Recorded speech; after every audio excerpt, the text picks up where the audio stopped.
वहाँ पे एक किस्म होती है खोता आम, जिन्हों कही था पंजाबी से, वो मुझे वहाँ पे नहीं मिला।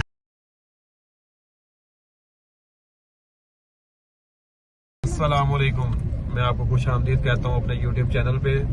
जैसे कि आपको पता है आजकल मैंगोज का सीजन जा रहा है, तो उसकी वजह से हम मैंगो फेस्टिवल पे जा रहे हैं मॉल ऑफ लाहौर में। आप भी आए और एंजॉय करें उधर आके।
आपने कौन से आम को मिस किया वहाँ पे एक किस्म होती है खोता आम जिन्हों कही था पंजाबी दे, वो मुझे वहाँ पे नहीं मिला। मैं बच्चों को दिखाने वो गया था, खोता आम को खावांगा बच्चे।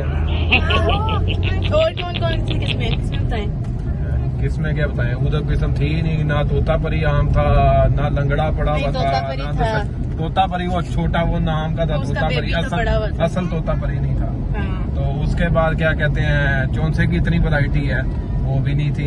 सिंदड़ी था वो भी नहीं था, सिंदड़ी भी ना होने के बराबर, सारा खराब आम न्यूबॉर्न थे। हाँ जी। उसके बाद आ जाए आप अनवर टोल में, वो भी सबसे गंदा आम। तो आपने खरीदा क्यों है वहाँ से? मैंने गलती की, मैंने कहा चलो अब गए हैं कुछ ना कुछ तो बेचारों से ले लें, उनका बिक नहीं रहा, कोई ले ही नहीं रहा था गरीबों से। मैं कहा चलो जाके, काफी एक्साइटेड हुए थे हमें आम लेके। उन्होंने पहला कस्टमर शायद मैं ही था जिसने आम लिया वहाँ से। जैसा आपको पता है, मॉल ऑफ लाहौर से वापस जा रहे हैं। जिस तरह का उन्होंने लिखा हुआ था, पाकिस्तान का बिगेस्ट क्या नाम है ये shopping festival, mango shopping festival कर रहे हैं, लेकिन उसमें तो कुछ भी नहीं ऐसा चीज थी। सिर्फ 3-4 किस्म का आम पड़े हुए थे। मैंने सोचा कि जाके बच्चों को दिखाएं, पता चले बच्चों को भी कि आम की वैरायटी पाकिस्तान में कितनी है। तो जो चीज सोच के गए थे वो तो कुछ भी नहीं मिला। बस ठीक है, आप समझ लें कि 10 में से इनको सिर्फ 3-4 नंबर ही दिए जा सकते हैं, इससे ज्यादा नहीं।